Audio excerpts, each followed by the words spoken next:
आहात आपल्या हक्काचं चॅनल, आपली बातमी, आपलं चॅनल वन भारत। सांगली येथे सुरू झालेल्या 59व्या निरंकारी संत समागमाचा शुभारंभ आकर्षक शोभायात्रेने करण्यात आला। सद्गुरू माता सुदीक्षाजी महाराज व निरंकारी राजपिता रमेशजी यांचे समागम स्थळी आगमन होताच समागम समितीचे चेअरमन शंभूनाथ तिवारी यांनी सद्गुरू माताजी तसेच समागम समितीचे समन्वयक नंदकुमार झांबरे यांनी निरंकारी राजपिताजी यांचे पुष्पगुच्छ देऊन समस्त साधसंगतच्या वतीने हार्दिक स्वागत केले। सद्गुरू देवांना आपल्या सानिध्यात पाहून लाखोंच्या संख्येने उपस्थित भाविक भक्तगणांचा आनंद गगनात मावेनासा झाला होता।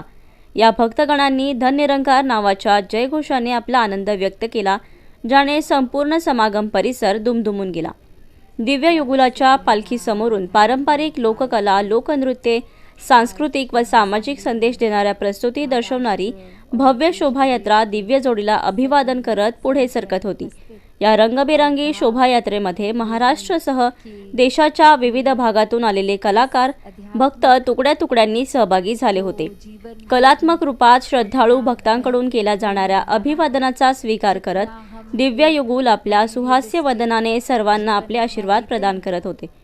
शेवटी दिव्य युगुल पालखीसह या शोभायात्रेमध्ये सहभागी झाले आणि ही शोभायात्रा कलात्मक रीतीने तयार करण्यात आलेल्या समागमाच्या मुख्य प्रवेशद्वारातून आज जाऊन संपन्न झाली। तर यावेळी सद्गुरू माता सुदीक्षाजी महाराज यांनी संपूर्ण मानव मात्राला मानवतेचा संदेश देत उपकृत केले।